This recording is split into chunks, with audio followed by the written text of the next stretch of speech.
Então, eu gostaria, então, de dar boa noite, boas-vindas, né, à Jaqueline, né, dizer que é uma honra recebê-la hoje no nosso, né, nesse encontro com a licenciatura. Né? A Jaqueline, eu vou fazer uma breve apresentação, depois a Jaqueline vai falar, claro, um pouco mais sobre a experiência dela, né? Mas a Jaqueline ela é graduada em pedagogia, especialista em gestão governamental, mestre em administração estratégica e atualmente ela é doutoranda em antropologia social numa linha de arqueologia.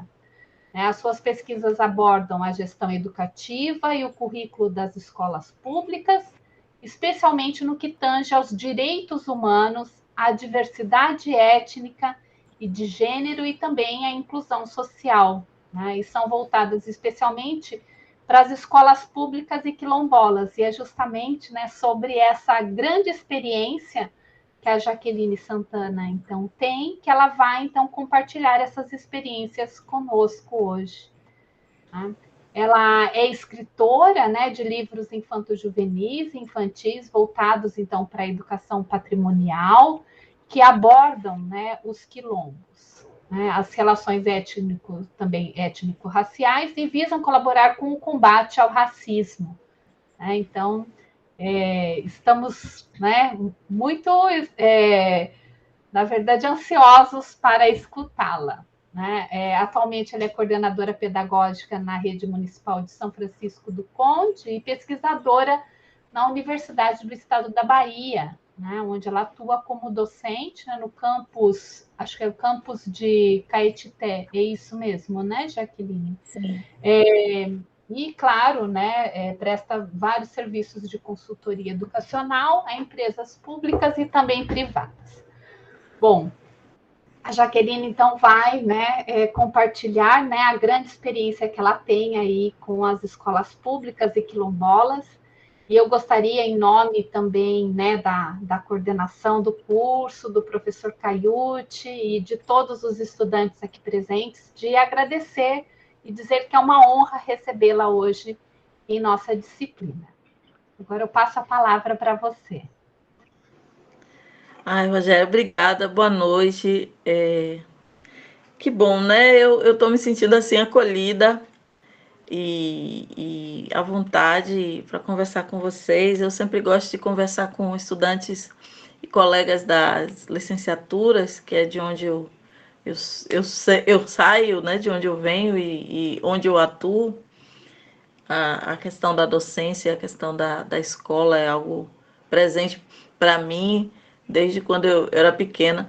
Outro dia uma prima minha estava falando que eu pequenininha, assim, com uns 3, 4 anos, que perguntava para mim o que eu queria ser, eu falava professora. Então, foi uma coisa assim, desde pequenininha que surgiu, e eu cumpri, né? Naquele tempo que eu fui fazer o meu curso de licenciatura, antes da licenciatura, eu ainda me formei professora primária no curso de magistério antigo. Comecei aos 14 anos e saí aos 16, ia fazer 17 anos, foi quando eu ingressei na universidade para fazer a licenciatura. Então, é isso, gente. Eu sou Jaqueline.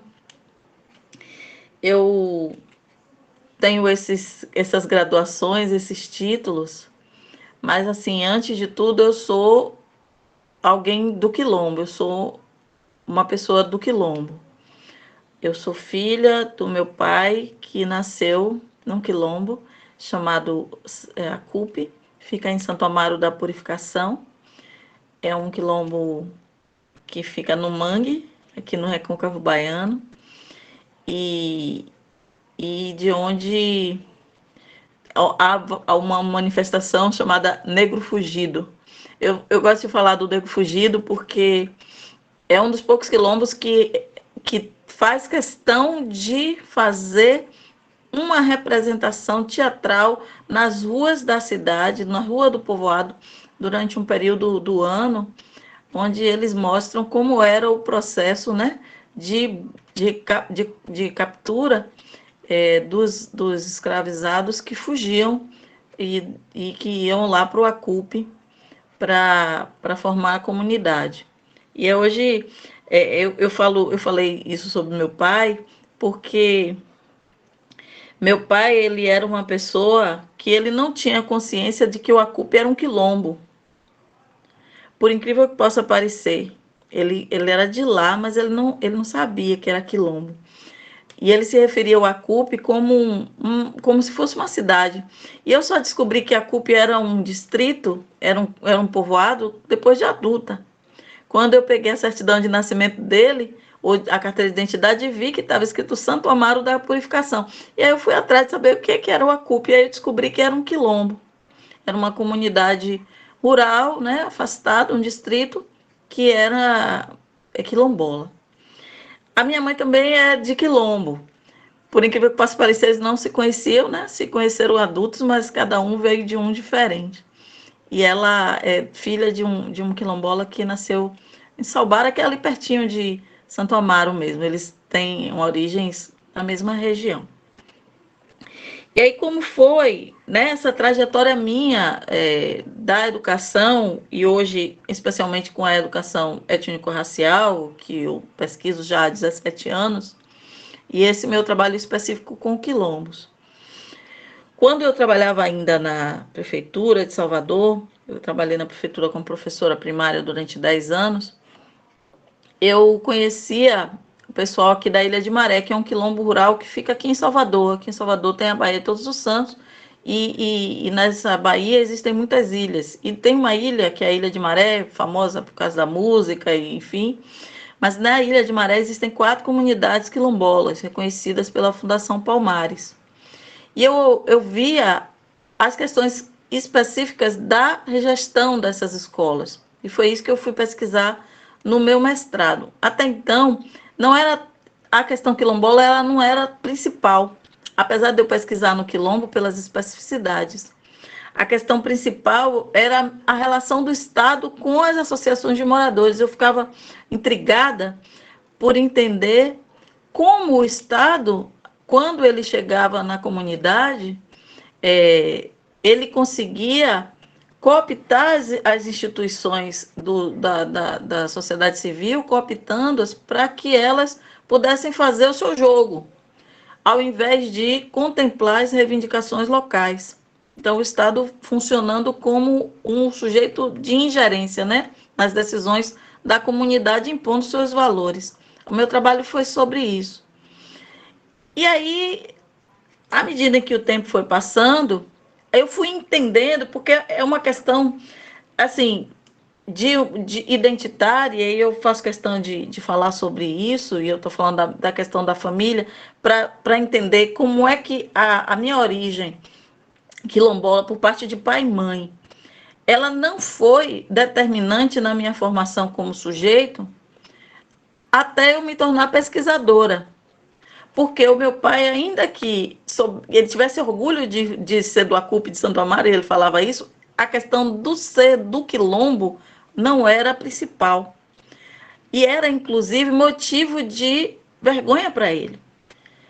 E os parentes dele lá do lado do Acupe, eles moram praticamente numa réplica de quilombo aqui em Salvador. Tem um bairro que tem um espaço que foi ocupado pela minha família, por parte de pai da mãe do meu pai, que era a minha avó, que era a quilombola, e eles fizeram uma réplica, né? A mesma formação circular, as casas no círculo, no meio um terreiro, onde tem as comemorações e as coisas da família. Eu fui passar um São João lá e achei interessantíssimo, uma fogueira no meio e as casas em círculo. E ele tinha essa relação distante com os parentes por parte de mãe, por causa da cor da pele, porque eram mais negros, mais pretos. E sempre com o lado da família do pai, que era índio. O meu avô era índio, casou com a quilombola. Então, assim, eles não tinham essa intenção. Eu fui atrás dessa descendência, né? Eu fui atrás dessa árvore genealógica para entender, ouvindo eu gosto de escutar, né? O escritor gosta de ouvir. E aí eu ia escutando escutando o outro, para fazer montar o quebra-cabeça, porque é negado a nós, né, descendentes de negros e de indígenas, esse direito do registro da sua origem. Durante muito tempo, muitos de nós não tínhamos os documentos, né, das famílias, não sabíamos de quem éramos filhos, netos, bisnetos. Então, eu fui buscar através da oralidade mesmo, e foi assim que eu comecei a ouvir os quilombolas dentro de casa, ouvindo as histórias dos meus pais. Até hoje ainda futuco minha mãe com uma coisa, com outra, porque meu avô, por parte de mãe, que nasceu num quilombo, lá em Salbara, ele falava assim, minha mãe fala que ele não se preocupava em colocar os filhos para estudar. E aí, quando a minha avó queria que os filhos fossem para a escola, ele falava assim, minha escola foi a palha da cana, que era o que ele era obrigado a fazer pequenininho, né? Cortar a cana na roça para poder sustentar a família, ajudar no sustento. Então, são dois contextos diferentes de pai e mãe, e que mostram para mim toda essa dificuldade de sobrevida, né? Da sobrevida. A minha avó, ela faleceu quando meu pai tinha 9 anos, de parto. Todas as vezes, isso eu gosto de contar, eu escrevi inclusive, né? Não publiquei, quer dizer, publiquei num site que a Eliane Cavaleiro tinha, mas já tem muitos anos e eu guardei a história porque a intenção é no futuro fazer um livreto assim para distribuir para a família, porque é um registro. Mas assim, essa história da morte da minha avó, ela diz muito do que a teoria que eu leio para embasar os artigos, as pesquisas que eu faço, dizem. Que é assim, a minha avó, ela ficou grávida do meu pai, que foi o filho mais velho, e quando ela estava para parir, ela pegou o trem aqui na estação, foi até Santo Amaro, distante mais ou menos 80 quilômetros, 70. Lá ela pegou uma carroça, depois pegou um barco para chegar até o quilombo, para parir. A minha avó Isaura, que era a mãe dela, a minha bisavó Isaura era a parteira e as irmãs ali tomando conta, né? Então nasceu meu pai. E depois do período de resguardo, voltou no mesmo percurso.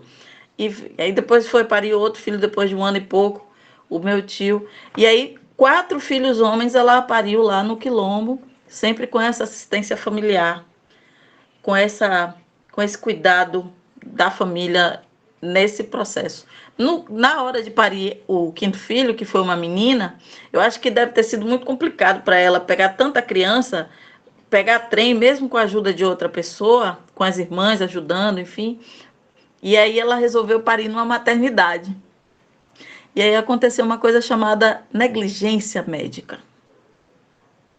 Ela morreu porque ela não foi atendida a tempo. A criança ficou... nasceu, mas ela não sobreviveu. Ela sofreu parada cardíaca, eclâmpsia e uma série de outras coisas que fizeram com que ela falecesse. E o bebezinho foi entregue e os outros filhos, meu avô ali mesmo no hospital distribuía os filhos, e o meu pai foi o único que não aceitou ficar com a madrinha e voltou para onde o pai morava. E o meu avô foi morar, né, na casa do patrão dele, que era Pedro Gordilho, muito famoso nos livros de Jorge Amado, chamado de Pedrito Gordo, caçador de candomblé. E era essa a função do meu avô, quebrar candomblé. O meu pai virou escravinho no fundo do quintal de Pedrito, dormia com os cavalos. E é por isso que ele dava tanta importância ao estudo. E ele dizia, eu não pude estudar, só fiz até a 4ª série, mas eu quero que um de vocês seja doutor, todos. Hoje eu estou fazendo meu doutorado com tanto sacrifício, mas só me lembrando disso, para poder não desistir. Porque fazer doutorado no meio de uma pandemia, gente, vocês não têm noção, é muito pior do que qualquer coisa, né? Porque ser ali no presencial é ruim, porque a pressão da CAPES é tão grande e o desespero, imagina no... Mas eu me lembro muito dessa fala dele, né? Eu não pude estudar, mas eu faço o máximo possível para que vocês sejam doutores. Então, assim, essa questão familiar, hoje, para mim, ela é muito importante e o que guia muito essas pesquisas que eu faço. Por entender que muitos de nós não tivemos acesso a entender essa nossa origem como sujeitos. Outro dia um primo meu falou assim, você escreveu no fundo do seu livro que é descendente de quilombola, mas eu não sabia que a minha madrinha era uma filha da minha mãe. Eu falei, ué, se ela é, você também é, assim, não é primo dela? Eles são lá do quilombo, lá na Salbara. Mas, assim, a gente é negado, através do processo da autorrejeição, esse direito de se entender como um sujeito de direito, porque a própria história colonial do país, né, eurocêntrica, ela nos ensina que a gente, como negro, não tem um valor que nos garanta estar presente ou ocupar espaços de poder, espaços dignos. Então, a gente precisa negar nossas raízes e deixar de entender os nossos antepassados. E aí a gente passa, né? Porque aí a gente deixa de ter identidade forte, porque a gente não consegue entender essa nossa descendência, essa nossa ascendência como algo positivo. Então a gente não tem essa identidade formada de uma forma consistente e tenta embranquecer de algum modo para estar na sociedade de um modo aceitável e não consegue fazer isso. Porque o sujeito ele só consegue estar na sociedade ou para os espaços que ele, porventura, consiga, se ele tiver bases sólidas identitárias. O sujeito que não tem essa perspectiva sobre si mesmo, ele não consegue espraiar. É uma frase muito de Paulo Freire, né? Naquele livro A Sombra da Mangueira. Ele diz assim, se você se você não for pertencente ao seu lugar de origem, você não tem condição de se mundializar, você não vai para lugar nenhum. Ainda que você vá para os lugares, você não vai para os lugares de uma forma correta, porque você não vai saber de onde você é, nem o que você é. Ele diz assim, que enquanto ele pode ter ido para qualquer lugar, mas ele sempre se sentia como aquele menino no fundo do quintal, embaixo de uma mangueira, lá no bairro de Casa Amarela, em Recife, que escrevia com os gravetos na areia e roubava mamão nos quintais dos vizinhos. Ainda que ele tenha ido para Genebra, para Harvard ou para onde ele tenha ido, ele nunca esqueceu desse menino.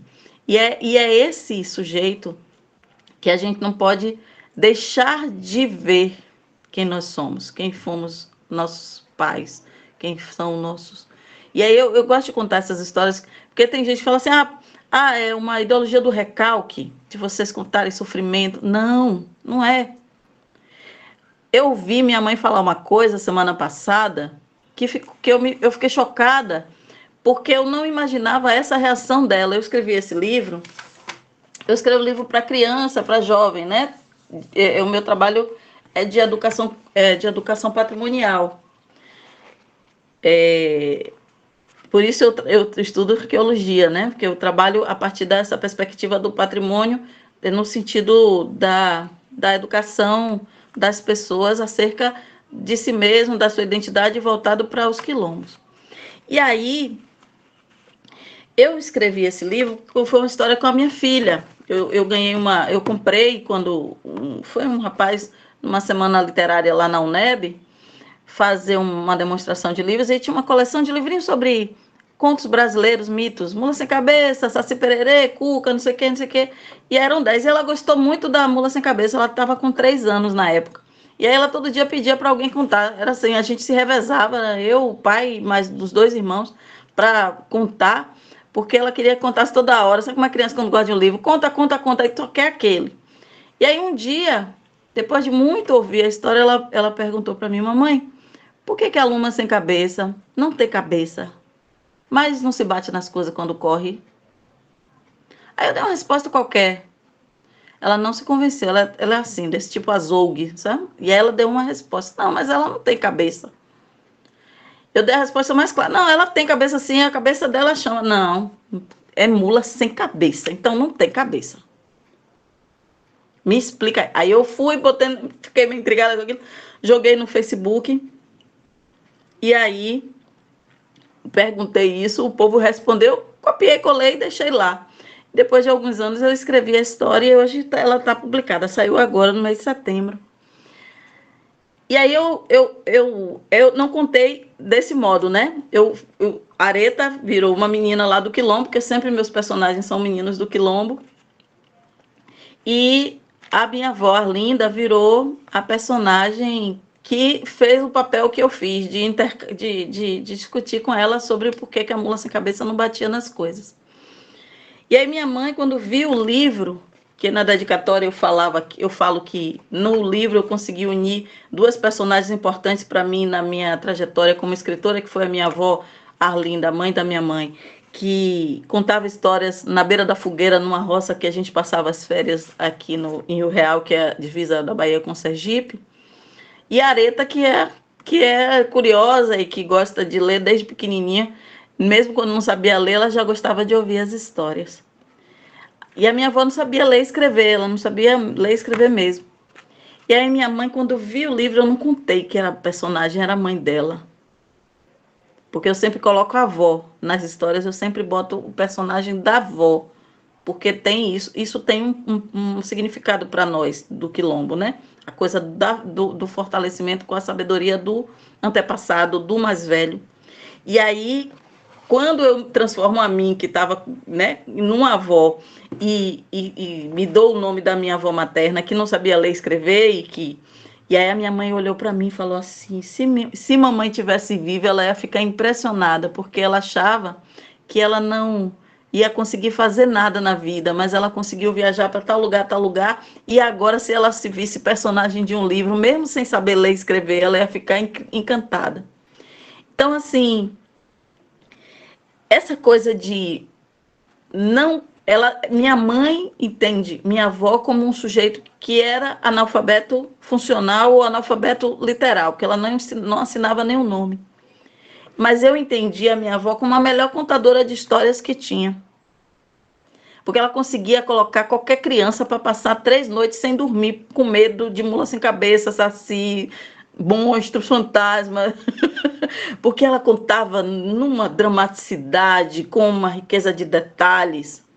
E foi com ela que eu aprendi a ouvir as histórias. Eu pequenininha lá no interior, e eu ouvia essas histórias dela, e ficava encantada, e buscava os personagens durante o dia, lá atrás das árvores, enfim.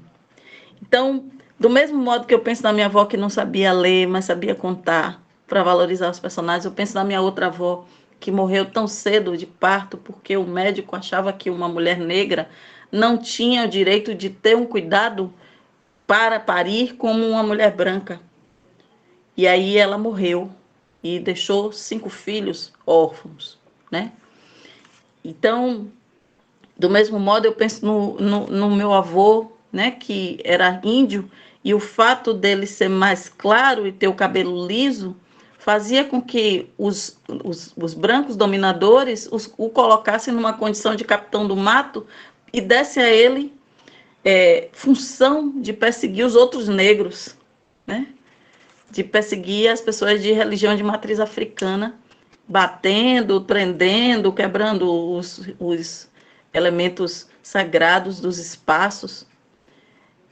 Então, eu observo muito e penso nesses sujeitos que me antecederam na vida e que me deram origem, para pensar nessa escrita e nas minhas próprias experiências.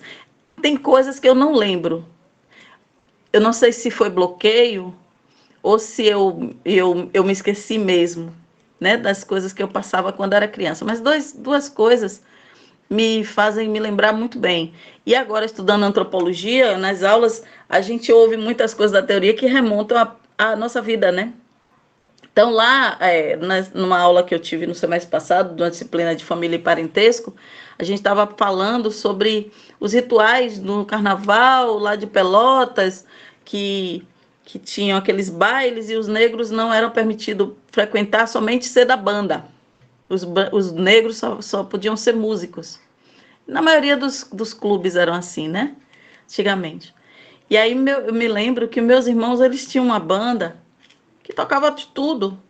E no carnaval, uma vez eles foram convidados para fazer uma matinê no clube, no Yacht Clube daqui, da Barra, que é o bairro mais chique, onde mora a aristocracia mais branca e mais rica. E eu fui junto, pequena, né? Eu e minha sobrinha. Nós fomos, minha mãe me arrumou de uma roupa de baiana e eu tinha um cabelo grande, usava umas tranças. E lá fui eu para a matinê. Criança não tem essas coisas ainda, né, de racismo. E aí eu cheguei cedo e as crianças que iam chegando iam se integrando ali comigo, brincando, dançando, subindo e descendo. E aí quando chegou na hora do intervalo, que os meus irmãos foram descansar, tomar uma água e tal, e aí todo mundo foi lanchar, eu fiquei ali, mas a minha sobrinha, as meninas me chamaram, as que tinham feito amizade comigo, né? Vamos ali na minha mesa e tal. Aí a gente chegou. Quando eu cheguei, eu me lembro bem da reação do pai de uma delas. Ela está com quem? Aí eu falei, tô com eles. Mostrei o palco. Aí ele falou, vá para lá junto com eles. Você não pode ficar aqui com a gente, não. Aí ficamos eu e a minha sobrinha, uma olhando para a outra. Nós temos a mesma idade, a gente estava mais ou menos com uns 8 anos.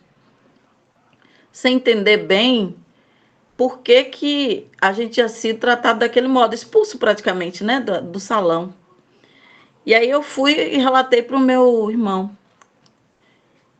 que tinha acontecido isso. E aí ele falou, não, você não vai descer mais. Eu achei que aquilo era um castigo, tipo assim, você não vai descer mais porque tá de castigo porque fez coisa errada. E aí, depois de grande, é que eu fui entender que ele entendeu o racismo do cara e nos protegeu. E aí aconteceu uma coisa que foi divertido depois, né? Que foi o fato da gente poder ficar em cima do palco, eu e a minha sobrinha dançando, como se fôssemos dançarinas da banda, porque a gente não podia mais descer, porque estava proibido, estávamos... E aí todas as outras crianças que estavam embaixo, que eram os brancos que não queriam, os pais não queriam que a gente se misturasse, queriam subir no palco, mas não podia. E a gente ficou de lá tirando onda com todo mundo. Foi a parte divertida da história. Mas eu digo para vocês que foi uma coisa muito chocante, assim, lidar com isso de frente, pequena, em muitas ocasiões.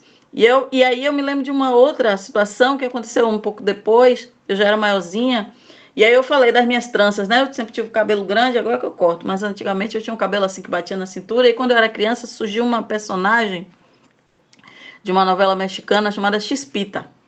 Quem lembra aí, o professor e a professora lembram, que são da minha idade mais ou menos, mas a turma mais nova não sabe quem é Chispita, depois vocês olham. A atriz que fazia é Lucero, que hoje é famosa lá no México e tal. Mas a criança, e ela passava no SBT essa novela e era uma febre para a criançada aqui na década de 80. E aí eu tinha um cabelo grande e minha mãe fazia isso antes da Chispita ainda, as tranças, que era mais prático, né? Para manter o cabelo grande. Tranças, botava lacinho e tal. E aí os adultos falavam assim, o cabelo dela é grandão, tá, é igual ao da Chispita. E aí, na hora, eu me lembro bem dessa frase. Não pode ser Chispita, porque Chispita é branca. Você é Chispita preta. Aí tinha uma coisa assim que a música falava que a Chispita era um anjo bom. Aí falava, você é Chispita preta, anjo mau. Porque eu não podia ser Chispita branca, anjo bom. Me lembrei disso outro dia, porque eu trabalho com educação patrimonial e faço pesquisas dentro dessa perspectiva da educação antirracista já há muitos anos. E essa escolha minha de ter os personagens sempre morando no quilombo, o quilombo com lugar de referência, o personagem quilombola negro sendo protagonista, o idoso como um sujeito retentor de sabedoria, todos esses valores que estão incutidos nisso que a gente acredita da educação afrocentrada, eles têm um sentido, né, para mim, que é essa história que tem por trás de mim, não só minha, mas também dos meus antepassados, que disseram a vida toda para a gente que não era o nosso lugar, que o lugar que é ocupado tradicionalmente pelos brancos, pelos ricos, não era o nosso lugar. E eu fui empurrando a porta com o pé, com a mão, com a cabeça, com o que dava, com um pedaço de pau, com cadeira, para poder ocupar os espaços que eu achava que para mim eram adequados. porque as pessoas desde cedo me ensinaram, ou quiseram me ensinar, e eu não quis aprender, qual era o meu lugar. Que o meu lugar não era no meio das mesas com as outras crianças, era atrás, de preferência atrás do palco, escondida num clube de rico, né? Ou que eu não podia ser xispita porque eu era negra e mesmo que eu fosse imitadora dela nas minhas tranças, eu não podia ser anjo bom porque o preto nunca é o anjo bom, é sempre o anjo mau. Esse discurso, ele pode parecer assim, um bullying inocente, mas outro dia eu fiz essa pergunta para minha terapeuta, falei, até que ponto esses discursos de negar a mim, desde na minha infância, na minha adolescência, acesso aos espaços ou aos lugares de fala, ou a ocupação desses lugares, fizeram com que eu me sabotasse em alguns momentos, ou eu acreditasse nisso. Porque esses discursos estão carregados de simbolismo e que marcam a gente de algum modo, né? Então, você não pode ser anjo bom, você só pode ser anjo mau. E aí isso vai lá e faz um carimbo no seu inconsciente, na sua autoestima, e você fica ali. Quando você começa a ocupar o lugar, será que esse lugar é meu mesmo de direito? Eu posso estar aqui? Eu consigo chegar a esse lugar e ficar? Eu tenho direito? Então, assim, quando eu escrevo, e aí vocês podem perguntar assim, você escreve por conta das crianças negras? Não, eu escrevo para crianças todas, principalmente para as crianças brancas. Não, Isadora, não trabalho com boneca Abayomi, não. Eu trabalho com os livros, os personagens somente. As Abayomis, até eu utilizo delas no ano passado, quando eu lancei um outro livro, Os Olhos Falantes de Majali. Eu fiz uma live de formação de professores e eu convidei alguém que ensinou a fazer a Abayomi da Majali. Mas eu não faço esse trabalho com elas, não. Eu normalmente chamo as parceiras. Então, assim, quando eu trago esses personagens e faço questão de vender o livro para as crianças brancas, a ideia é fazer com que as crianças brancas também cresçam com a ideia de que os negros são heróis, são protagonistas. A vida toda eu tive que aprender a Branca de Neve, a Cinderela. Minhas filhas que viram a Mulan, que viram Pocahontas, que viram como é o nome? Tiana. Olha, Tiana, gente. Tiana foi a última de todas. Quem viu foi só a Areta, que é a mais novinha, que está com 11 anos. Quando a Tiana surgiu, não tem 7 anos, uns 10 anos, né? Que lançaram A Princesa e o Sapo. Então, eu passei a vida toda vendo as personagens e as heroínas, sejam lá de que elementos forem, até as novelas, os filmes, os protagonistas, os papéis principais, sempre o branco. E quando tem um negro, é o amigo do branco que ele zoa. Vocês já perceberam isso? Que tem o cara que é um protagonista branco, sempre tem um negro que é amigo dele e ele fica zoando o filme todo e o negro sempre fica coadjuvando de um modo até, às vezes, infantil e palhaço. E é esse lugar que simbolicamente foi dado para nós dentro do processo de representação. Então, dentro do meu trabalho de formiguinha, eu faço isso. E esse trabalho meu de escritora, ele começou em 2012, quando lá na UNEB, a gente tem lá no campus, dentro de Caetité, só na cidade de Caetité, existem mais de 30 comunidades quilombolas. Estão em torno de 20 e poucas reconhecidas, porque tem processo de reconhecimento. Agora a Fundação Palmares está horrível, né? Eles não estão reconhecendo coisa alguma, e o que tinha reconhecido eles estão tentando não reconhecer mais. Mas lá em Caetité é a cidade que mais tem quilombo no estado da Bahia. Aqui na Bahia a gente tem mais de 800 comunidades reconhecidas, fora as que estão em processo de reconhecimento buscando. Então são muitos, é um estado muito grande, mas tem muitas comunidades mesmo, muitas. Então, quando eu comecei a trabalhar lá em 2012, eu percebi a quantidade de estudantes que eram oriundos dessas comunidades. Foi aí que eu comecei a fazer meu trabalho como arqueóloga, na arqueologia pública.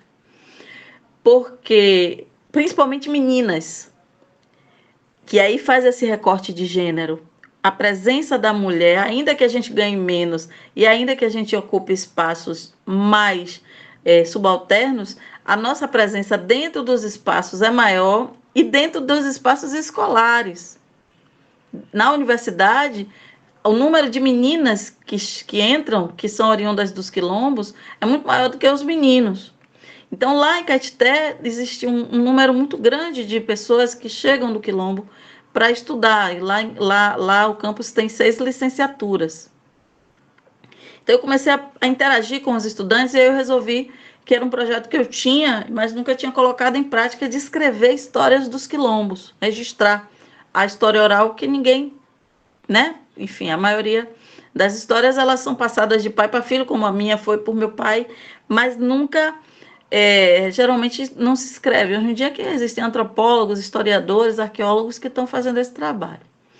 Então, eu busquei estudantes que eram oriundos daquelas comunidades dos municípios, porque Caetité é um centro cultural dentro do sertão, do Alto Sertão. Hoje em dia sempre foi uma cidade assim grande, né, do ponto de vista cultural e agora econômico, porque lá sempre teve pedra preciosa e agora energia eólica, tem o parque eólico e tem energia nuclear, lá tem uma indústria de energia nuclear, mas sempre foi celeiro cultural. Nasceu lá Nilson Teixeira, nasceu lá Valdir Soriano, enfim.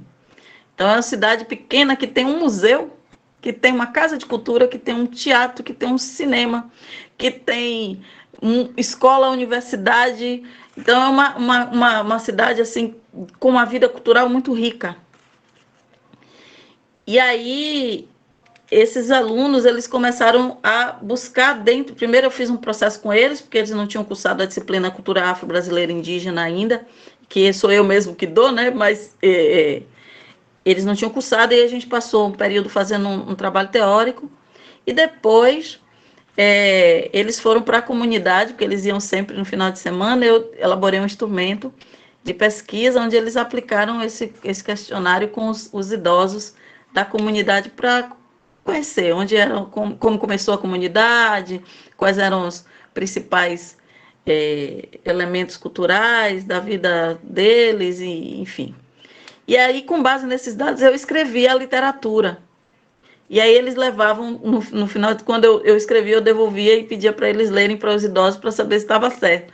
E aí eu recebia umas coisas assim. Pleno domingo de manhã, o menino me chamava no Messenger: professora, minha avó mandou dizer que essa parte que você escreveu aqui não é assim não, é deste modo. Aí eu ia e reescrevia.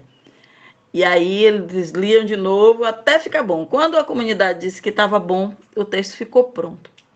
Mas durante algum tempo esse material ele ficou somente como elemento para eu escrever artigos acadêmicos e para congressos de cultura e de antropologia e de arqueologia, porque não existia financiamento. E até que em 2019 eu financiei com recursos de mim mesma a impressão de uma tiragem pequena para mim, foi praticamente consumida por acadêmicos, né? A turma de literatura, a turma de história, a turma de antropologia se interessou e comprou. Tanto que eu tenho uma, que é minha só.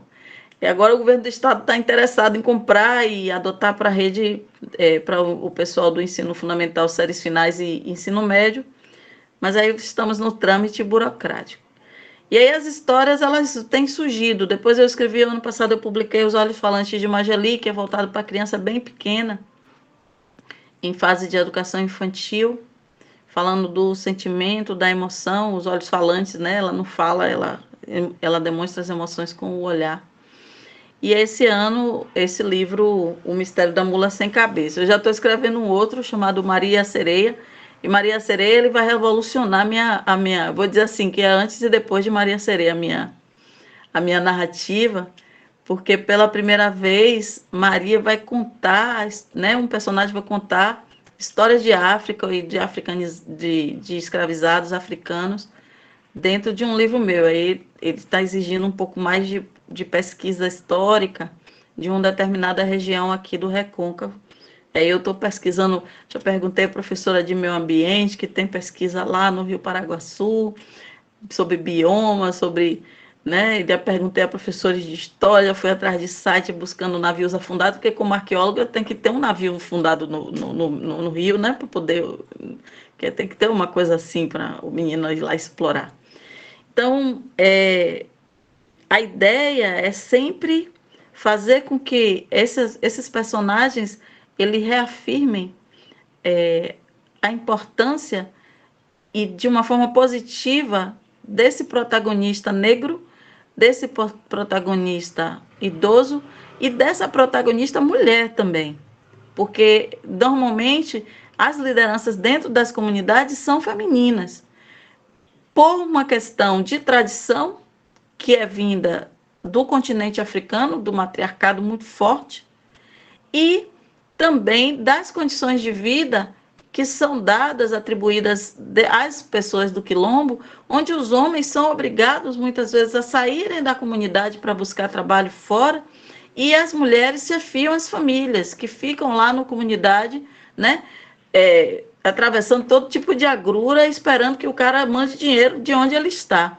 Lá em Caetité mesmo, na região de Caetité, é muito comum que as pessoas saiam dos quilombos e vão para São Paulo para participar da colheita de café, corte de cana e outros tantos durante um período do ano e volte para lá com o dinheiro para a família se manter durante um período de tempo. E depois, no outro ano, eles voltam de novo. É o tempo que as mulheres ficam lá sozinhas, praticamente. Então, o matriarcado é uma coisa muito forte dentro dessas comunidades.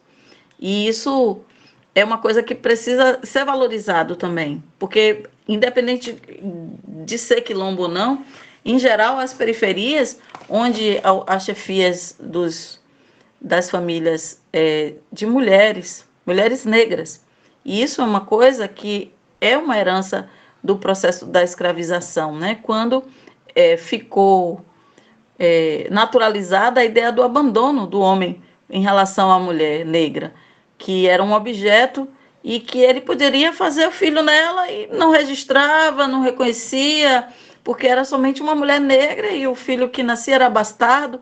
E aí esse fenômeno, ele hoje existe ainda, porque se não existisse, não existiria tantas campanhas das secretarias de justiça pelo reconhecimento da paternidade, porque existe a ideia, né, da relação com a mulher que se torna a funcionária da família, a empregada doméstica, ou a funcionária do local de uma determinada empresa, mas o fato de ser negra faz com que essa mulher seja vista pelos homens, inclusive os homens negros também, como uma mulher de segunda categoria, que não precisa casar, não precisa constituir família, não necessita ou não merece.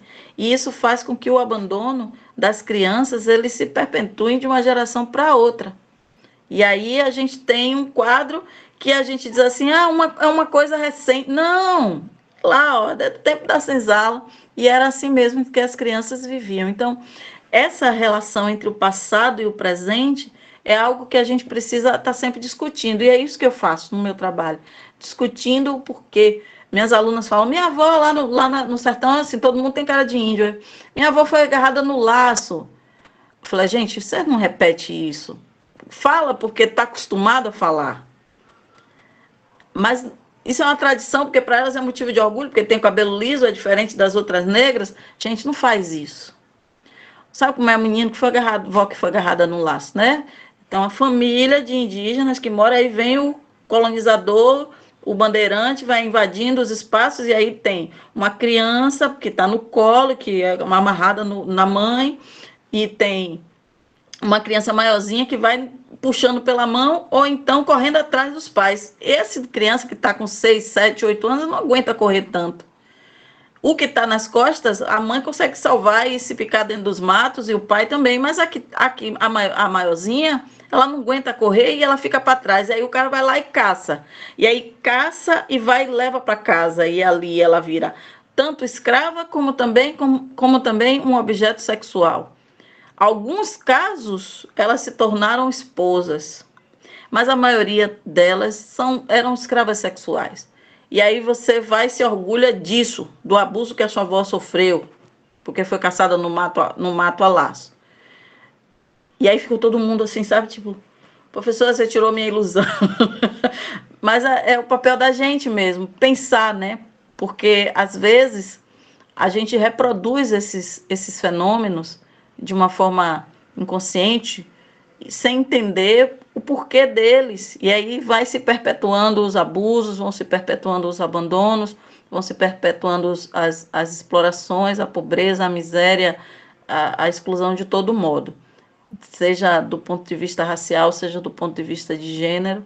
A gente precisa romper com esses paradigmas e a forma de romper é estudando sobre eles, é discutindo sobre eles, é denunciando e principalmente mostrando que esses sujeitos eles têm um valor histórico, cultural, patrimonial e como seres humanos que merecem essa admiração e merecem essa valorização para que gerações futuras não achem incomum uma pessoa como eu ser dona de uma casa que fique no centro da cidade e tenha 3 banheiros e 6 quartos.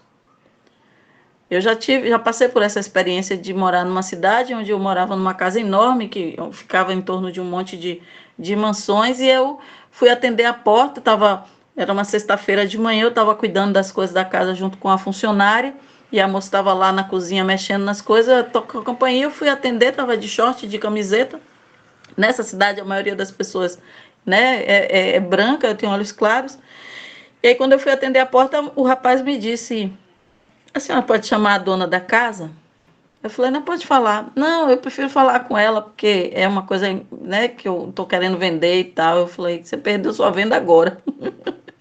Mas, enfim, esse tipo de coisa que a gente enfrenta diuturnamente e não para nunca. E que a gente precisa... Eu não tenho mais muita esperança de que isso se resolva para mim. Mas eu espero que o futuro, através desse tipo de trabalho que a gente faz de formiguinha com as crianças, faça com que as gerações futuras achem mais natural ter um negro sendo o médico, o dentista, a dona da casa grande, ou que vista a roupa de marca. A minha filha é estilista, ela é estilista, ela tem uma marca de roupa autoral e famosinha aqui, né? Que tá famosinha agora, ficando famosinha, mas nacional. Ela tem 22 anos, mas ela trabalha a partir dessa perspectiva mesmo racial. Ela faz roupa para gente negra se sentir importante. E aí, outro dia ela falou: mãe, eu estou fazendo uma coleção aqui que tem uma bolsa inspirada lá na Ilha de Maré, a Ilha de Maré é Quilombo, como eu disse a vocês, né? E aí ela fez uma coleção que ela passou num concurso da São Paulo Fashion Week sobre o Quilombo Santiago do Iguape. E agora ela está fazendo uma coleção sobre o Quilombo lá na Ilha de Maré. E aí eles têm um consórcio aqui de marcas autorais, que é empresariado por uma mulher importante do jornalismo, que já foi Isso, ela trabalha exatamente assim, com material regional. Então, por exemplo, agora ela está fazendo uma coleção usando cores e texturas e coisas relacionadas ao quilombo lá da Ilha de Maré. E aí ela me disse que fez uma bolsa, que está fazendo uma bolsa, que é inspirada nas armadilhas que são usadas para caçar caranguejo e camarão lá na ilha. E que a bolsa vai custar R$ 600.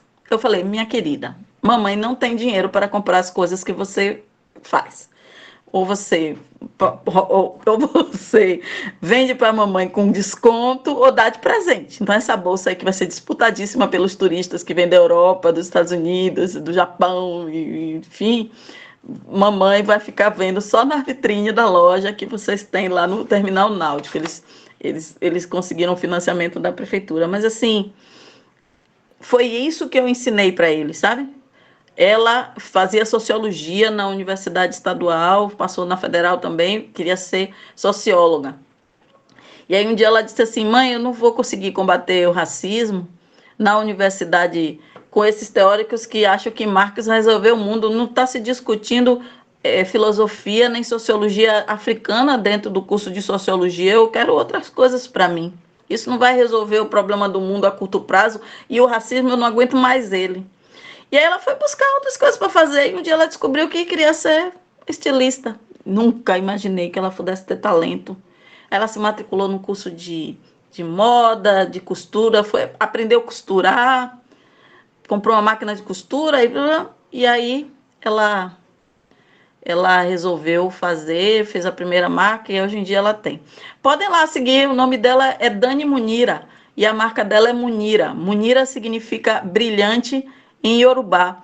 Por isso ela escolheu esse nome, né? Porque ela diz que os negros têm que brilhar. Mas já sofreu racismo quando ela fez uma coleção e ela quis fazer as fotos num prédio público aqui, que é o Casarão das Artes, que é um prédio do Estado, é um museu, e ela tentou entrar e o segurança, junto com os modelos, todos negros, e não deixaram entrar, porque todo mundo tinha cara de ladrão. E aí ela chorou de lá do Palacete das Artes até o Campo Grande, que é tipo assim, uns 2 quilômetros, porque ela passou. Aí uma amiga aí fez uma coleção de verão, mas queria o cenário uma piscina de um condomínio rico. Aí uma amiga dela que mora num condomínio desse de rico lá na Paralela, um negócio chamado Le Parc, que é uma coisa assim que só rico mora, para fazer essas fotos com essas modelos na piscina. Autorizadas na portaria, mas tiveram que esperar meia hora até a menina descer, porque ninguém acreditou que aquela negrada toda fosse entrar ali. Mas ela entrou. Ela disse, mãe, dessa vez eu não vou chorar, não. Essa vez eu vou entrar. E foi, entrou, tirou as fotos, e as fotos ficaram ótimas, ela vendeu muito biquíni, muito maiô e tal. Mas assim, a gente passa, né? Mas eu já acho a minha filha mais forte do que eu nesse sentido, porque ela vai e enfrenta, né? Eu não, eu sou meio chorona ainda. Eu vou, escrevo livro, fico atrás dos personagens. Ela não, ela bota a cara dela mesmo e faz a coleção né? Então eu penso que a ideia é que a cada geração a gente já consiga combater um pouco mais e ter um pouco mais de força nesse sentido. Então é isso que eu queria falar com vocês. Sim, gente, me sigam lá no Instagram, viu? O meu é Lendo Sobre Quilombo. Lendo Sobre Quilombo. @Lendo Sobre Quilombo. E aí lá tem todos os meus livros. Aqui, esse novo aqui, ó. Mistério da Mula Sem Cabeça. Porque é a mula sem cabeça. Quem tem criança aí, quiser, eu tô mandando aí pro país todo. Já mandei lá pro Rio Grande do Sul, pro meu povo lá de Pelotas, já mandei para São Paulo, já mandei pro Rio. E é isso. Devagarzinho eu vou fazendo meu trabalho de formiguinha. Falei com Ai, quem? sensacional, sensacional. Eu vou abrir primeiro aí para os estudantes, né? Mas é inspiradora a sua, não só a sua história, mas acho que a sua descoberta, né, Jaqueline? Que coisa incrível, né? O que você falou sobre, né, compreender também tão tão tardiamente, né? A história e quantos ainda não se deram conta de tudo isso, né? E mais lindo demais, estou super encantada. Tenho algumas questões aqui para colocar, mas eu vou abrir primeiro para o pessoal, né? Tiago, para o pessoal aí, sei que a Isadora também são. Pessoal, o Tiago pode começar. Sim, queria agradecer, Jaqueline, né, por compartilhar. Eu amo história também, né? Ouvir tuas histórias. Você começou contando aí sobre de onde você veio, seus pais, avós. É muito bom assim, a gente ter essa poder entrar na sua intimidade, digamos assim, no teu contexto e ter a tua visão, né? É muito bom. E assim, partindo já para o final, né? Não tiro o teu mérito, não desmereço o que você falou, né? Comparando você e sua filha sobre ela dar cara a tapa, não. Você está mudando estruturalmente da criança, né? Eu achei mágico, lindo, o fato de você pesquisar, né?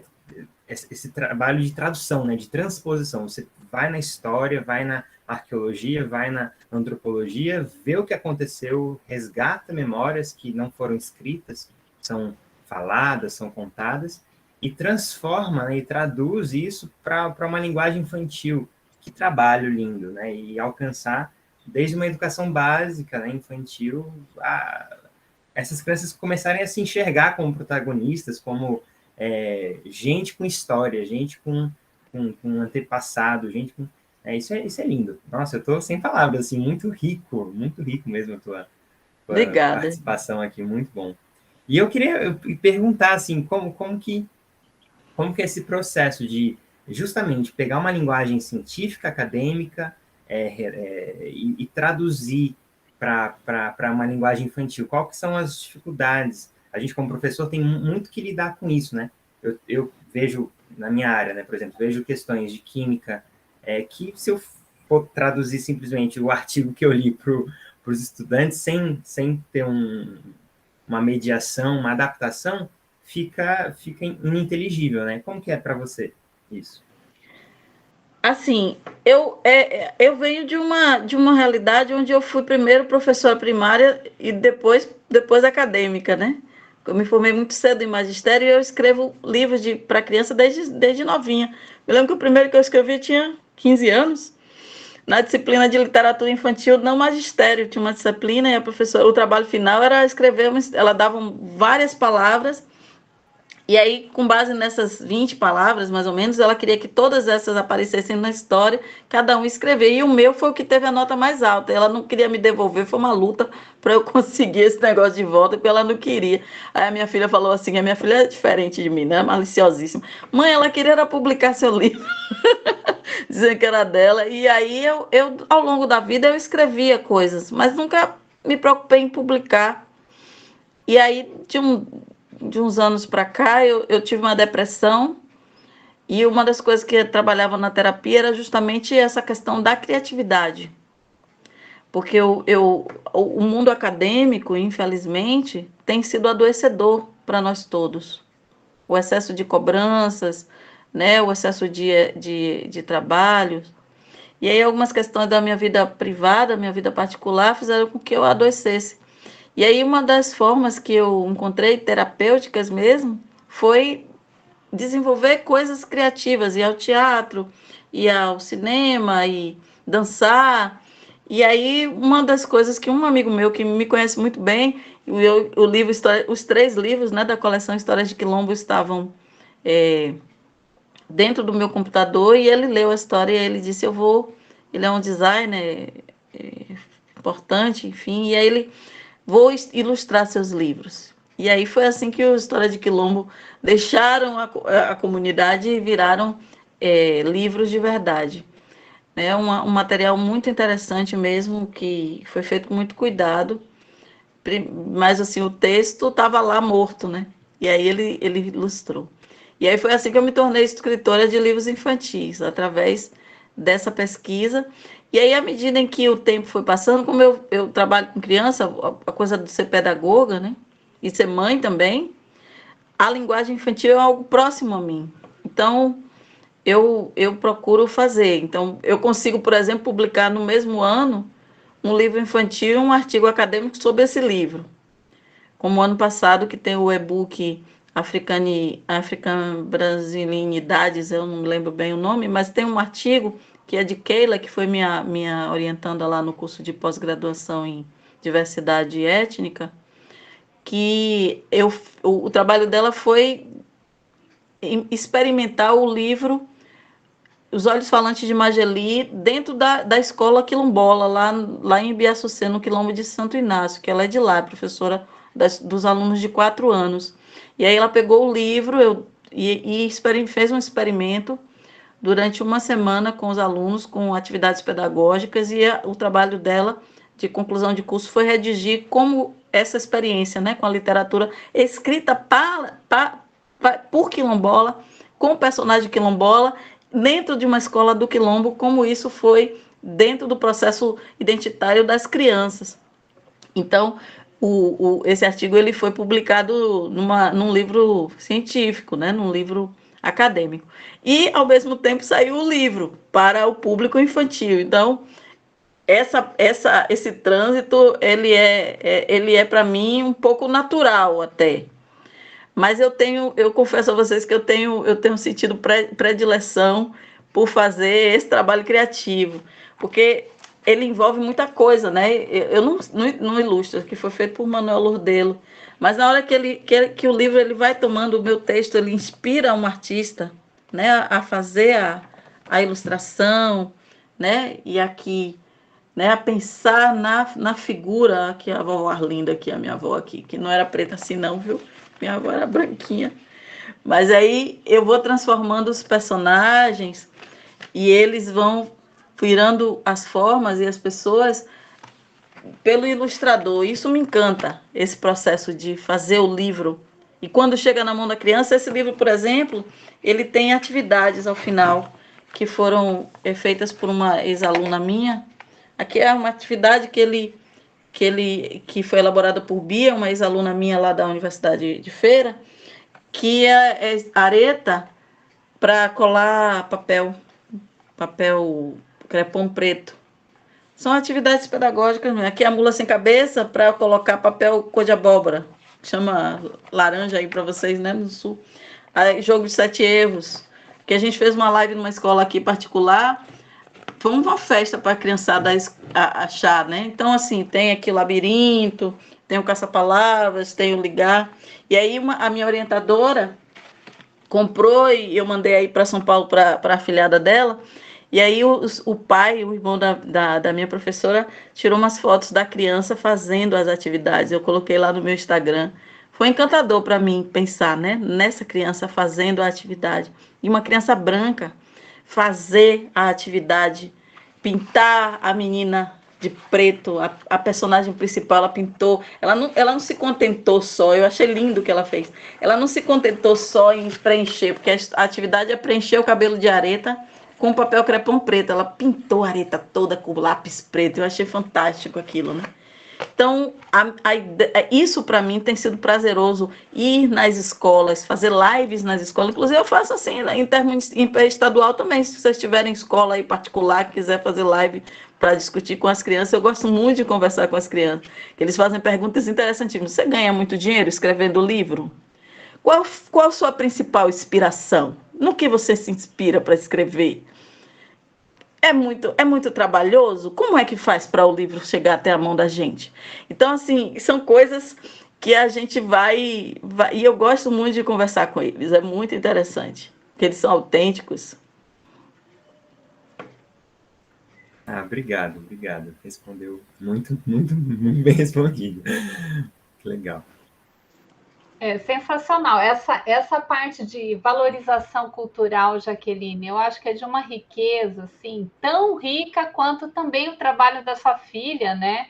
Eu estou aqui super encantada. Eu tenho uma disciplina que chama Cor e Luminescência em Todas as Suas Formas, e eu vou usar aí, de certa forma, aí, o seu livro também. Depois eu vou né, na verdade, né, a ideia da disciplina é fazer né, na verdade, usar mais como uma temática transversal, né? Então, é transdisciplinar. Então, a gente vai desde as artes plásticas, a química, a biologia, ecologia, meio ambiente, vai indo em todos os cantinhos, né? E isso que você falou agora, né, do teu sentimento, né, de como você também se realiza vendo, né, a ilustração, né, que obviamente é através das cores também que vai se configurando, né, e também a compreensão da criança branca de entender, né, todo o processo e naturalizar tudo, né, então isso é maravilhoso, isso é maravilhoso. E antes da gente começar, né, você tinha colocado, né, uma frase, e eu fiquei com isso depois aqui na minha mente, né, tentando fazer esse paralelo, Jaqueline, da diferença principal, né, dos problemas raciais, né, e enfrentados, né, e até talvez mascarados de certa forma, né, dentro do quilombo e das cidades da periferia das cidades, por exemplo, aqui no estado de São Paulo, né?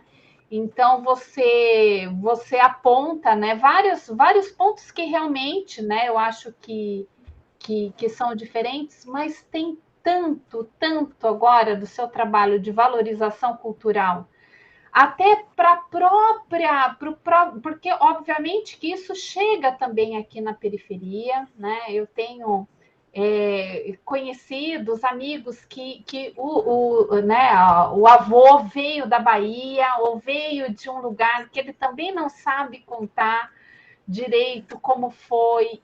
Então, me lembrou muito, uma dessas histórias me lembrou muito quando,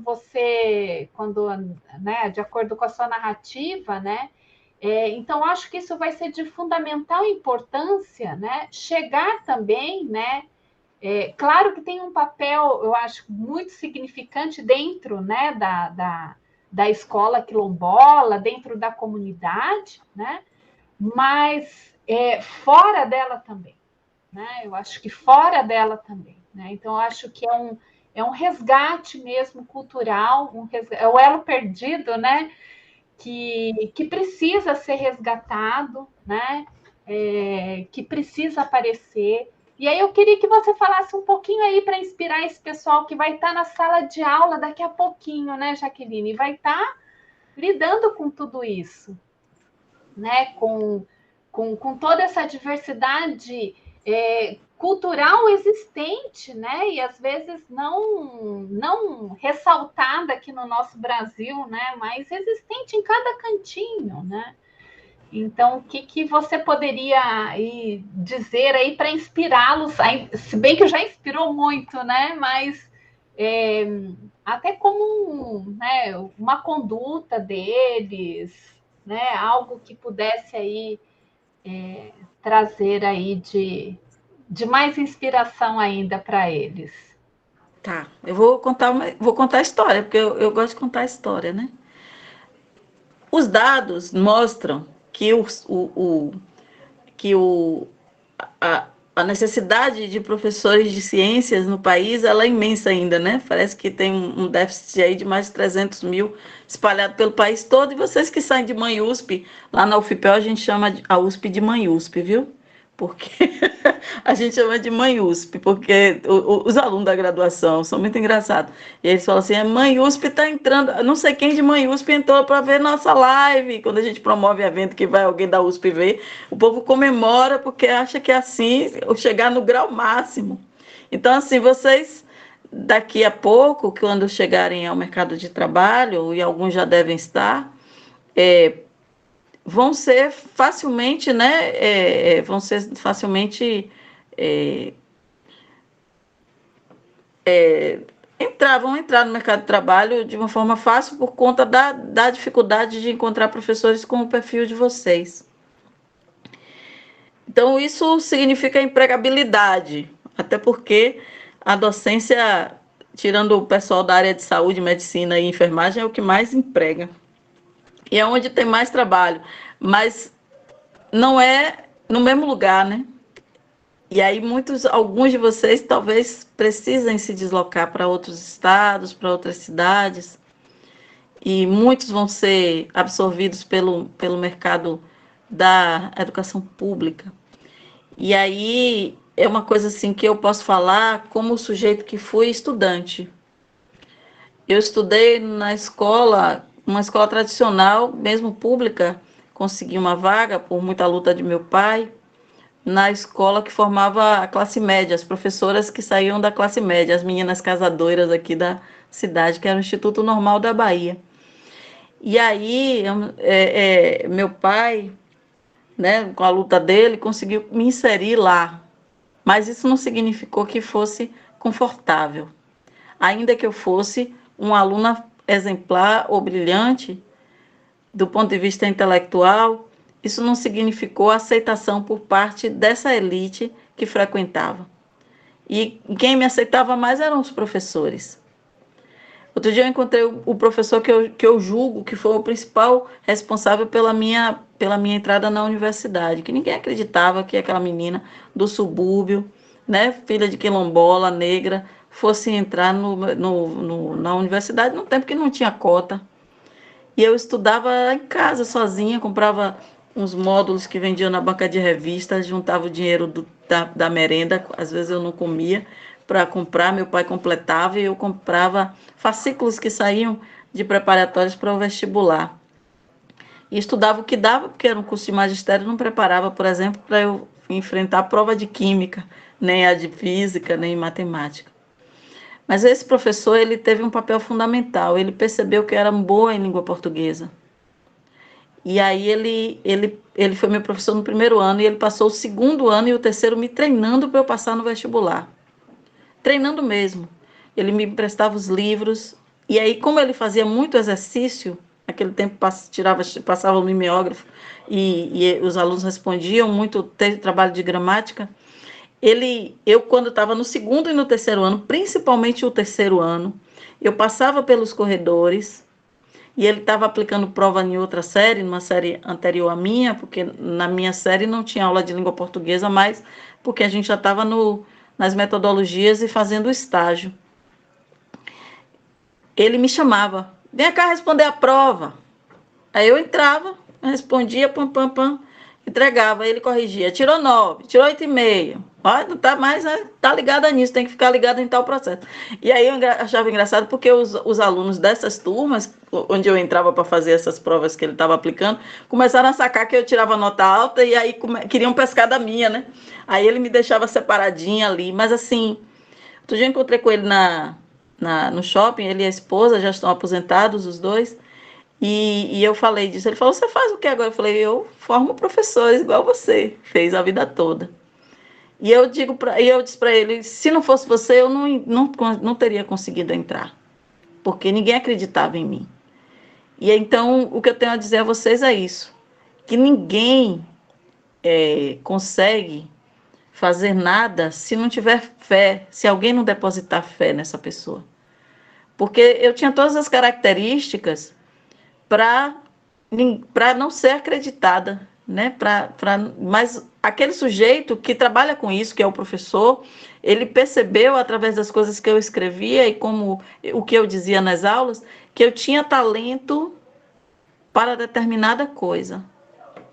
E aí ele investiu em mim o tempo dele, ele não podia investir outra coisa, e ele investiu o tempo. Emprestava os livros de literatura, eu li praticamente todos os livros de literatura que caiu no vestibular durante os 3 anos que eu estava me preparando para o vestibular, lia por distração, né, na hora vaga. Então, todos aqueles livros chatos de Machado de Assis, Elsa de Queiroz, não sei o que, eu li todos. Naquele tempo que eu fiz vestibular, caiu mais esses clássicos. E os exercícios que ele pediu, as listas de exercícios que ele mandava eu responder, e depois as redações, a técnica de redação que ele me ensinou em 3 passos. Olha, a introdução sempre termina com a conversa, com uma pergunta. Depois desenvolve em 2 ou 3 parágrafos, no máximo, a antítese e a síntese do seu trabalho. E finalize com no máximo 35 linhas. Eu passei 2 anos treinando isso. Foi uma fórmula assim que ele me passou em 10 minutos, eu passei 3 anos treinando para fazer a dissertação.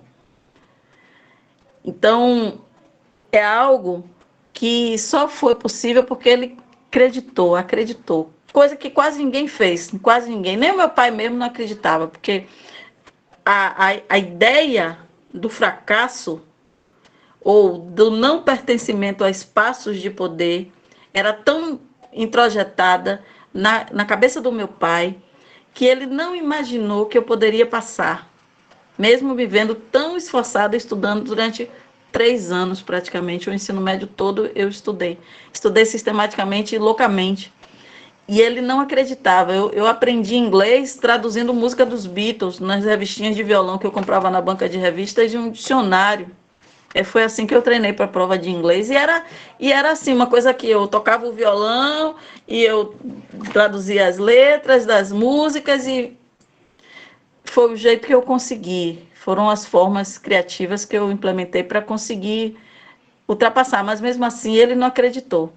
E aí, naquele ano de 92, quando saiu o resultado, num dia foi a minha formatura, a colação de grau da minha turma do curso de magistério, no dia seguinte foi o resultado do vestibular. Eu não dormi à noite, né? O resultado vai sair amanhã, e fomos para o açougue lá do bairro, que tinha um jornal que o cara comprava todo dia, para ver o resultado. E meu pai não acreditou que era eu. Quando ele viu meu nome, ele viu que eu gritava, pulava dentro do açougue, e aí ele dizia, não, não é você não. Aí ele teve que sair de lá, me botou no carro e foi lá na universidade para olhar a lista, para ver se o nome daquela pessoa era eu mesmo, pelo número da identidade, porque ele não podia acreditar que eu tinha passado.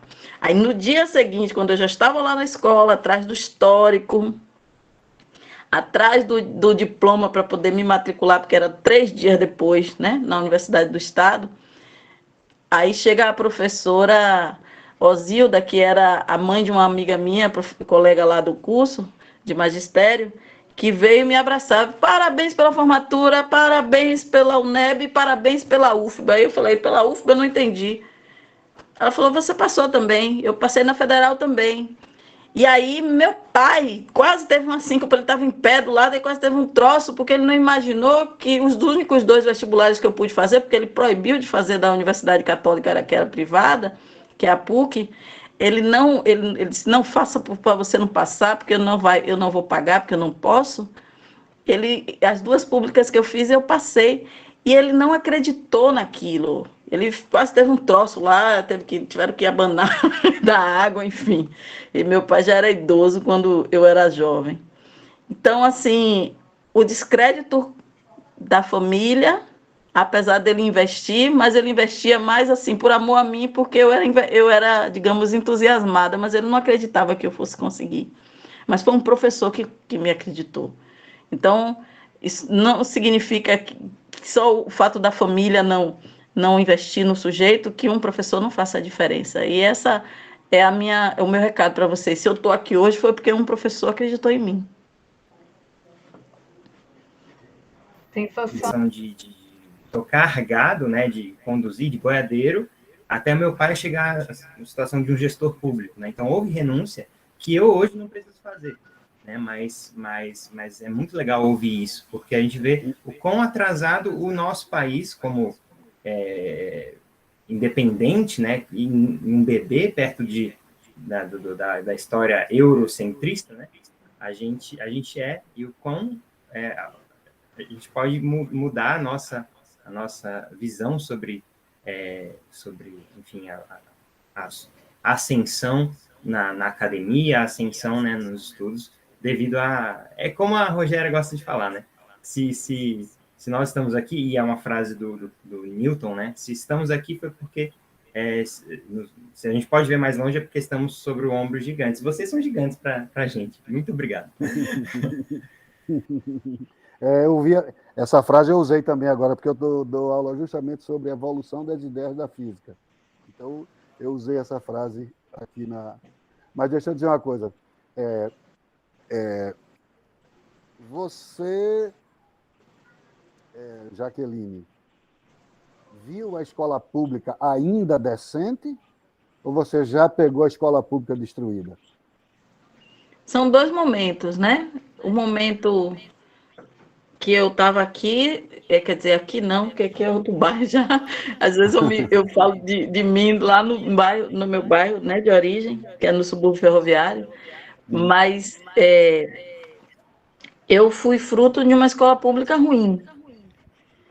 Mas eu tive a sorte, como eu estava contando aqui para eles antes, que eu consegui uma vaga na melhor escola que cursava o magistério. E eu fui bem alfabetizada. Então, como meus pais eles não tinham dinheiro para pagar para a escola, minhas irmãs brincavam comigo de escola. Eu aprendi a ler com 4 anos, brincando com as letras recortadas das revistas. Então, as minhas irmãs eram socio-interacionistas sem serem professoras, enquanto na escola estava se aplicando o método Alfa 1 e 2 do regime militar. Então, assim, eu escapei disso, né? Quando eu cheguei na escola, aos 5 anos, que eu não tinha mais o que fazer comigo em casa, que eu era assim um azouguezinho, né? E lia tudo, escrevia tudo e perguntava o tempo todo. A minha mãe estava enlouquecendo já. E aí me matriculou numa escola, meu pai era presidente da Associação dos Ferroviários e tinha uma relação com o pessoal de uma escola pública lá, e aí me matricularam, mas eu virei quase assistente da pró, porque ela estava alfabetizando as outras crianças, e eu já sabia ler e escrever e fazer as operações básicas, mas eu estava com 5 anos quando eu entrei na escola. Eu entendo hoje, até pensando na perspectiva como pedagoga, que eu tinha algum tipo de habilidade diferenciada em relação às outras crianças da mesma idade, que nem todo mundo aprende a ler e escrever com 4 anos, né? Mas eu lia muitos livros, tudo que eu encontrava eu lia.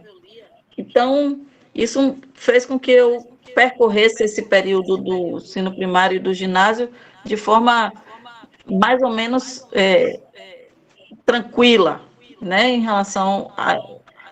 Mas aí quando eu caí lá no ICEA, que era uma escola ainda boa, de ponta, na década de 80, final da década de 80, ainda era uma escola muito boa, e eu encontrei esse professor que investiu em mim, eu consegui, né, espraiar e me mundializar e chegar até a universidade. Mas eu entendo que eu tinha um diferencial. Inclusive familiar, que proporcionava a mim essa condição de ter revista e jornal em casa para recortar para formar letra, né?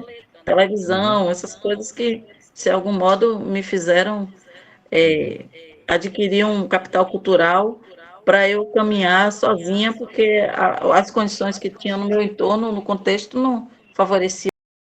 A escola do Quilombo, pelo menos a realidade que eu tenho visto, existem duas situações que eu, inclusive, escrevo algumas coisas sobre isso e discuto, eu enfatizo, que é o menino que está lá no Quilombo estudando. Então, assim, hoje já existe um movimento que faz com que as escolas tenham uma proposta voltada para a realidade deles, que valoriza isso, e ele está protegido na comunidade, que é o período que ele está se alfabetizando. Normalmente tem uma escolinha lá no Quilombo, e ele é educado por uma professora ou de lá, ou que fica lá uma parte da semana, porque é local de difícil acesso, a professora fica lá, vai para casa no fim de semana, e ele é acolhido.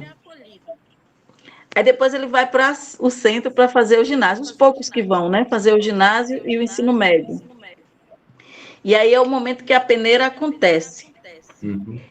Eu recebi uma aluna na UNEB, lá no campus de Caetité, no curso de licenciatura em Biologia, que eu só soube disso depois, 5 semestres depois. Ela teve aula de prática pedagógica comigo, no primeiro dia de aula eu fui me apresentar, sentei, e aí disse: bom dia, meu nome é Jaqueline Santana, eu sou professora da disciplina, e eu sou quilombola. Eu disse assim, naturalmente, como eu me apresento em qualquer lugar. Então, eu sou de Salvador, eu dou aula, sou pedagoga e tal, e tal, e tal. Aí passei a ementa da disciplina e tal, e tal. Aí, isso foi prática pedagógica, onde a gente estuda a lei, tendências pedagógicas, outras coisas. Quando chegou no 5º semestre, eles tiveram comigo História Cultural Afro-Brasileira e Indígena. E aí, no final, eu pedi para eles escreverem um memorialzinho. Teve toda a parte teórica e tal, e aí, no final, eu pedi um memorial, que era basicamente um diário de campo, né, da disciplina. E aí ela escreveu na parte que eu pedia para dar opinião, ela disse assim: eu passei os anos da minha infância lá no Quilombo sendo educada por pessoas iguais a mim. E depois que eu saí de lá e precisei continuar os estudos, eu aprendi a sobreviver. E eu achei que aqui ia ser o lugar que eu ia sobreviver menos, onde eu ia sofrer mais violência do que eu sofri na minha vida toda, no ensino médio e no ensino fundamental, séries finais.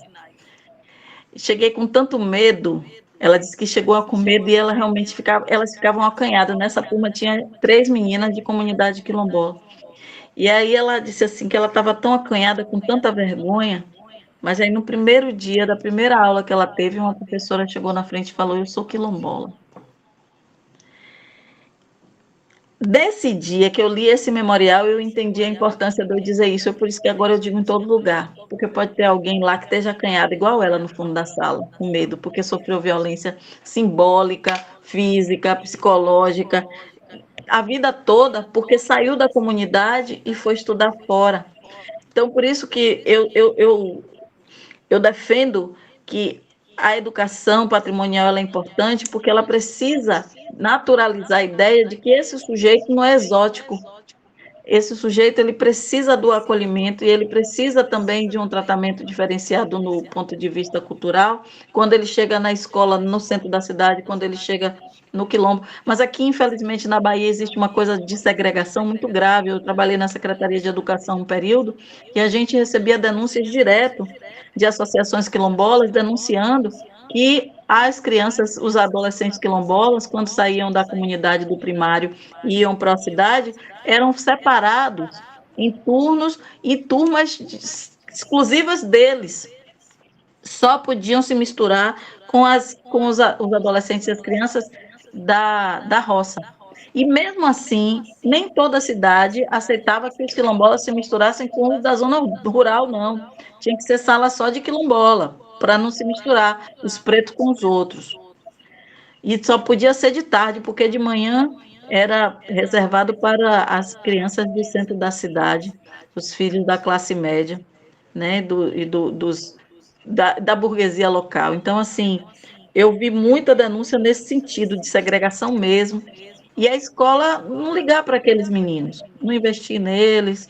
Eles estão ali porque é obrigado por lei, mas para cumprir tabela, para receber imposto, mas aquele sujeito, e aí quando eu vi aquelas meninas chegando, aqueles meninos chegando lá na universidade, né, e conseguindo se graduar, pós-graduar, uma vitória muito grande, é 1 entre 1000. É uma coisa muito grave isso, mesmo tendo uma cidade só naquela região, 30 quilômetros. Mas desses 30, um chega, sabe? Porque a gente precisa da fé dos professores, do investimento do tempo deles e da emoção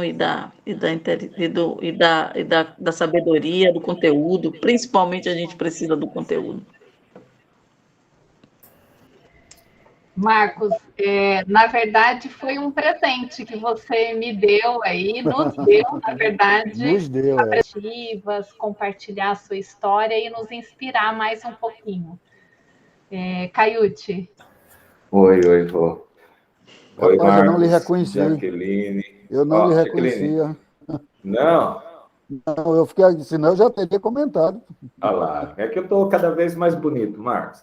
Pois é, eu acho que é isso, Jaqueline, eu queria finalizar te agradecendo, viu? Porque foi muito enriquecedora essa sua conversa contigo, acho que foi fantástico. Eu acho que você mostrou para a gente que existe uma necessidade mesmo de lutar pela educação diferenciada, para mostrar que existe a comunidade da quilombola, aqueles que precisa ter uma atenção social que não existe, né? Que é triste, no nosso país não existe essa atenção social, quando começou, parece que voltou para trás. E eu entendo isso porque você falou que ele fica à margem, longe dos olhos, né? Porque quando está dentro da cidade, eu fiz minha graduação em Curitiba, né? Curitiba, todo mundo fala que é uma cidade modelo, mas é uma cidade maquiada, né? Porque as favelas, eles constroem prédios nas avenidas e tampam a favela atrás. Então, a pessoa passa e não vê, e fala que a cidade é maravilhosa. Então, isso é um vício da sociedade brasileira e tentar esconder os problemas, né?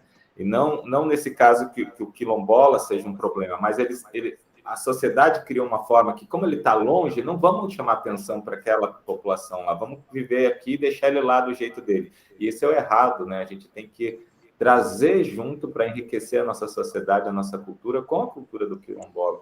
Eu acho fantástico esse seu trabalho, eu queria só agradecer, eu acho que eu agradeço a Rogéria e o Marcos por ter trazido você hoje aqui, que foi, assim, enriquecedor para nós, viu? Obrigado, viu, Jaqueline? Eu agradeço e queria só dizer mais uma coisinha. Essa ideia de nos esconder e de nos ignorar é muito planejada e política, porque nós somos a prova viva de que os negros escravizados que vieram trazidos à força do continente africano, nem todos se submeteram. E tiveram alguns que buscaram a fuga e que sobreviveram nas condições mais adversas, né, dentro dos lugares mais ermos. E às vezes eu estou revoltada quando eu dou meus ataques assim, que eu estou revoltada com alguma coisa, eu falo, olha, meus antepassados não fugiram do cativeiro, se esconderam dentro do mangue, na lama, chegaram no quilombo com fome, com a pele enrugada de tanto se esconder dentro da água. Para eu passar isso, não. Eu tenho que honrar essa luta. De vez em quando eu dou uns discursos de maluco assim, mas pensando nessa ideia, né, do heroísmo dessas pessoas que tiveram essa força de buscar lugares para fundar comunidades alternativas. Então, a esse grupo que oprime, não é interessante valorizar nem dizer que nós existimos, é melhor que a gente suma, né? Mas obrigado pela sua presença. Eu que agradeço. De estar com essa questão, professora, de estar tendo a oportunidade de estar tendo essas matérias assim, né? Tanto quilombola, todas as questões de esses preconceitos mesmo. E só compartilhando, né? A gente tem uma disciplina agora aqui, Jaqueline, que é multiculturalismo, né? No ensino de ciências. Então, eu já falei, né? A professora Gláucia, que é a responsável, então eu já falei com ela. Os outros contatos que o professor Marcos Couto também me passou, então eu vou transmitir tudo para a professora Gláucia. Só compartilhando com vocês também, né, a comemoração do Dia do Professor esse ano, né, a pauta também, né, foi, né, antirracista, né, então a gente tem procurado trazer mais essas discussões dentro, né, da universidade pública, né, aqui na Universidade de São Paulo, e agora a gente tem, inclusive, uma disciplina, né? Então, na verdade, a gente está tentando fazer esse diálogo se tornar algo natural. Não precisaria ser assim, né? Ele teria que ser natural por si, mas a gente sabe... Para a gente nunca é, não, tem que enfiar o pé na porta mesmo. É isso. Então... A gente tem um compromisso grande aí, junto com o professor Caiuti, outros, né, docentes que abraçaram aí, né, essa forma também da gente criar esses espaços, né? Nós precisamos sempre né, dar oportunidade, né? Então, não adianta também ficar só no pensamento, mas tem que ir para as ações. Então, esses espaços eu espero que seja cada vez mais, espero que você se torne aí uma companheira nossa, vou chamá-la assim, para as outras turmas. E, se possível, presencial. Na próxima, a gente chama o Marcos Couto também para um debate, para uma mesa redonda. Ele é bom de conversa também, viu, Jaqueline? Ó, isso aqui é para vocês verem que eu sou também químico, um pouquinho químico, ó. Tá vendo a camisa? Eu estava vendo, eu achei o máximo. Foi essa daí eu acho que foi para me agradar, não foi, não? Vou perguntar para a Juju depois. Isso aqui é de 2018, para a eleição. O professor Marcos Couto, eu acabei nem apresentando para os meninos. Ele é docente lá na Universidade Federal do Sergipe, né, está em Aracaju. Uhum. Mas é um apaixonado, é um cidadão do mundo, Já esteve, conhece bem Ribeirão Preto, agora logo a gente chama a Jaqueline também para cá. Eu irei com prazer. Eu preciso finalizar agora com dor no coração, porque poderia ficar aqui horas e horas, né, escutando e conversando aí com vocês. Mas eu me despeço. Jaqueline, você mora em Salvador agora, não mora em Feira? Sim. Não, moro em Salvador. Salvador, né? Tá bom. Agora a gente vai dar uma tarefa para o Marcos Couto, Jaqueline, para ele assistir agora desde o começo Sim, sim. a gravação. Mas eu já deixo o convite aqui, depois eu te passo, Marcos, já deixo o convite aqui para todos para a segunda parte da nossa conversa. Sim, na semana que vem. Tá bem? Uma ótima noite Tá para bom, então. todos. Muito Boa Para noite. vocês obrigada, também. E Jaqueline. obrigado pela oportunidade também de participar. Eu agradeço muito a todos, viu? O carinho, a acolhida. Tamo junto. Foi um presente para a gente. Foi um presente sim. e espero que seja o primeiro de muitos exercícios aí e reflexões. Obrigado, Tá? gente. Obrigado, viu? Um abraço Presente para aí. nós também. Beijo em todos. Boa Boa noite. noite. Boa noite a Obrigada. todos. Tchau. Tchau, boa noite. Tchauzinho. Tchau. Tchau, gente. Tchau. Tchau. Obrigada, viu, Jaqueline? Foi Eu que agradeço.